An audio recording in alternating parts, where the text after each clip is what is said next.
Iran tried to kill the President of the United States. Not a threat, not a war game, a real operational plot, run by a trained IRGC operative who landed on American soil, met with supposed hitmen in New York, and finalized the plan before law enforcement stopped him. A federal jury convicted him. A federal judge will sentence him. And the commander of the entire unit behind that assassination attempt? He was hunted down and killed from the air by the United States military. Defense Secretary Pete Hegseth stood at a podium and said 4 words that need no translation. President Trump got the last laugh. But this story is not just about revenge, because right now, while the man behind the kill order is dead, the organization he served, the Islamic Revolutionary Guard Corps, the IRGC, is being systematically strangled, economically, financially, strategically. And the U.S. Treasury Secretary just described its leadership as drowning rats in a sewage pipe. This is what maximum pressure actually looks like when it has a personal motive behind it. To understand how we arrived at this moment, you need to trace a line from a hotel room in New York in 2024, all the way to a naval blockade in the Persian Gulf in 2026. In 2024, a man named Asif Merchant, a trained operative of the Islamic Revolutionary Guard Corps, arrived in the United States. He met with what he believed were hired killers in New York City. He discussed assassination scenarios. He asked how the target would die. He finalized the plan and prepared to leave the country while the attack was carried out. The target was Donald Trump, who was then a candidate for president. He was arrested. The hitmen were undercover federal agents. The plot failed, but the intent, documented, prosecuted, and now proven in federal court, was real.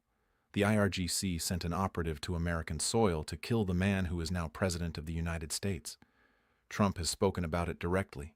He told ABC News that Iran was trying to get him before he got me.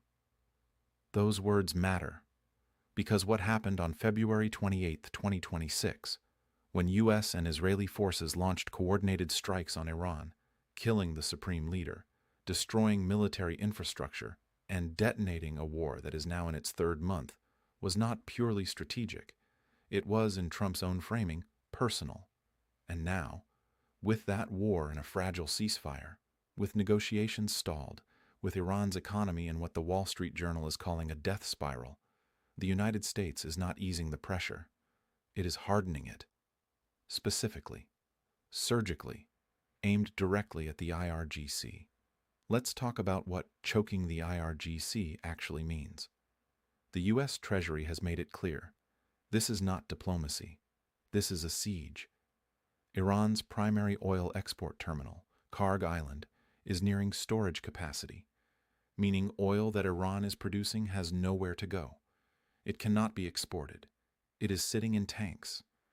And when those tanks are full, Iran will have to shut down production entirely, causing an additional $170 million per day in lost revenue, on top of the $500 million per day already being lost to the blockade. $500 million every single day. And it could get worse. The U.S. is blacklisting Chinese refineries, the buyers of roughly 90% of Iran's oil. It is targeting banking channels. It is tracking cryptocurrency flows. In just 1 quarter of 2025, the IRGC received $3 billion in crypto transactions. At the same time, Iran's currency is collapsing. The rial has fallen to 1.81 million per US dollar, more than double its value just a year ago. The IRGC is burning through its own reserves trying to stabilize the population, raising wages, subsidizing goods, distributing cash. But analysts say this is accelerating the collapse rather than stopping it. This is not a metaphor. It is an engineered economic death spiral. Now consider what's happened next. The man behind the Trump assassination plot is dead, killed by a U.S. airstrike early in the war. The IRGC's financial network is being dismantled.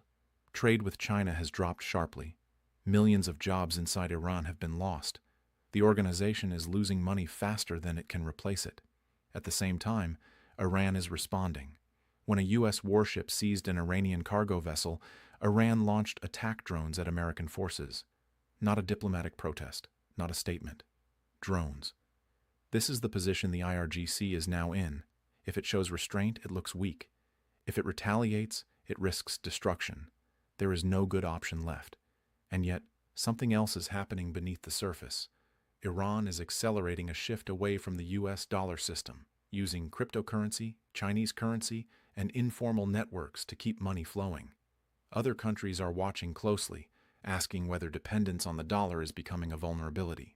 So while the US may be winning the siege, it may also be pushing the world toward a financial system where future sieges like this are harder to execute. Now widen the frame. The IRGC is not just a military force. It controls a massive portion of Iran's economy: construction, oil, telecommunications, transport. So when the US targets the IRGC, it is targeting the financial foundation of the Iranian state itself. And that raises a critical question. What happens to 90 million people if that foundation collapses? The last time Iran reached a breaking point, millions protested, thousands were killed. If that happens again, with a weakened economy, fractured leadership, and ongoing external pressure, the outcome may not be reform. It may be chaos. Globally, the stakes are just as high. Iran's oil is backing up. Production may soon shut down. And if that happens, the damage could take years, even decades, to fully reverse. Energy markets are already reacting. And for the United States, this conflict carries its own long-term implications. The man who ordered the assassination plot is dead. The organization behind it is being crushed. But the ideology that produced that decision still exists. Now here is what does not fully add up. Despite the blockade, ships are still getting through. Despite sanctions, billions are still moving through crypto. Despite pressure, the IRGC is still operating. The system is not broken. It is adapting. And history suggests something uncomfortable. Sanctions do not always weaken regimes like this. Sometimes they make them stronger by pushing power into the hands of the very organizations they are meant to destroy. At the same time, allies are asking difficult questions. Is this strategy, or is it personal? The answer may be both, and both carry risks. So here is where we are. A real assassination plot, a dead commander, an organization under siege, an economy collapsing. And yet, the IRGC still stands. It still has weapons, it still has influence, it still has a reason to fight. And that changes everything.